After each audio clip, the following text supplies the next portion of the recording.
Hi guys, I hadn't noticed, but Reform UK leader Nigel Farage, it seems, has taken up knitting because he's very good at spinning yarns. So he delivered another one of his recorded monologues about what's happening at the moment, and this one seems to be a bit of a tall tale to me. You see, Nigel and others are very angry about the fact that there are foreign nationals sitting in British prisons. You may say rightly so. But there are two main problems with this speech he gave to the camera.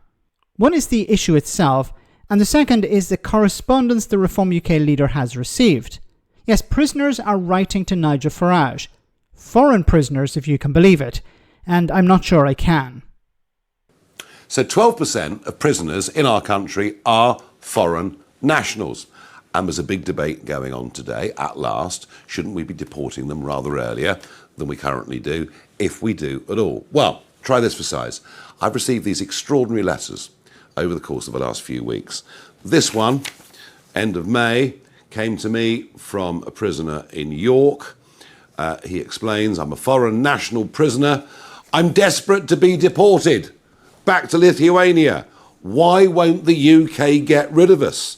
This must be costing about 50k a year to keep me here. My sentence is 15 years and 6 months for GBH with intent. Well, I'd have thought we should get rid of him rather quickly. Another one, HM Prison, Ashfield. I'm a foreign national prisoner. I want to be deported. I'm an Indian foreign national. I came to the UK for a year. I've already been stuck in prison for 2 years.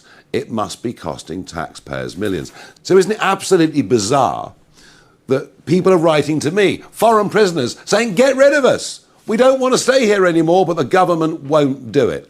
Frankly, my view is these people should be deported immediately.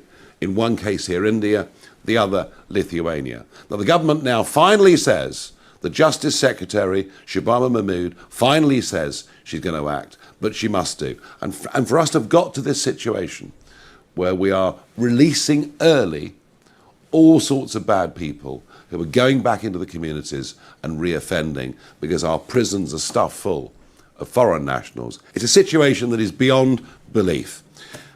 These people should be deported immediately. And the idea that we're allowing out, through early release, prisoners back into communities, many of whom have reoffended in a serious way already, is absolutely extraordinary. So once again, the British government is seeing a big problem, saying it will do something about it, but will they actually deliver? Message from me is simple. If you're a foreign national, you commit an offence, you don't spend time in our prisons, you get sent straight back to your home country. Okay, so first of all, can I ask, do you believe that people are sending letters to Nigel Farage demanding that they are deported? Look, is it impossible? No, it's not impossible. In politics, nothing is impossible, but it's highly unlikely that if you want, okay, I'll get to in a moment why these people might want to be deported, but you'd send a letter to Nigel Farage. Nigel Farage is not a member of Parliament in the government. He's a member of Parliament, but he's not a member of the government. So what value, if you want something done that involves the government doing something, what's the point in writing to Nigel Farage? And he mentioned a few places here which are not part of his constituency, I believe. So people who are not in his constituency are writing letters to not their MP, but to Nigel Farage, asking to be deported. Now, some people may want to be deported back to their home countries because they would prefer to be closer to their families. That's a possibility. But they wouldn't be citing the cost. They'd be saying, I don't want to be here. I want to go home. I would prefer to serve my time in my home country. You know, I don't want to be in Britain. I'm a bit tired of being in Britain. I got involved in some crime. That was a mistake. Now I want to go home. Now, the problem with sending people back is, well, what if the host country doesn't want to take them back? See, while Nigel and Reform will say, well, we just send them back. Yes, but if the home country says, we don't want them, or we're not going to take them, then you have a bit of a problem on your hands. See, this is part of the issue here. Well, it's easy for Reform, and I keep saying this, Reform will sit on the sidelines and say, you're doing it wrong, we would do it better. The same way when you apply it to pretty much any argument, especially when it comes to immigration, we'll just stop the boats. That's the simple solution. We'll stop the boats and then you won't have people in hotels. See? And people will vote for that because they think, once again, that Nigel Farage has the simple solution to what they see as a simple problem. But it's a complex problem, and what he has isn't really a solution. Richard Tice saying about sending boats back to France. Okay, all somebody has to ask is, what if the French say no?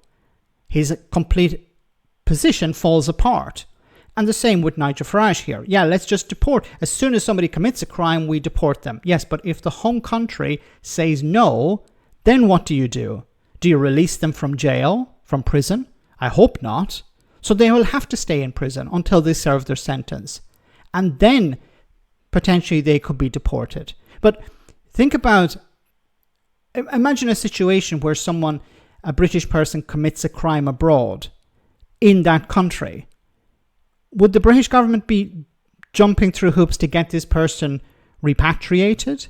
Probably not, depending on the crime. If it's a political crime, maybe that's a different situation. But if they're involved in generally, there may be pressure from the family to try and get them repatriated. But generally, no, the country doesn't want them back.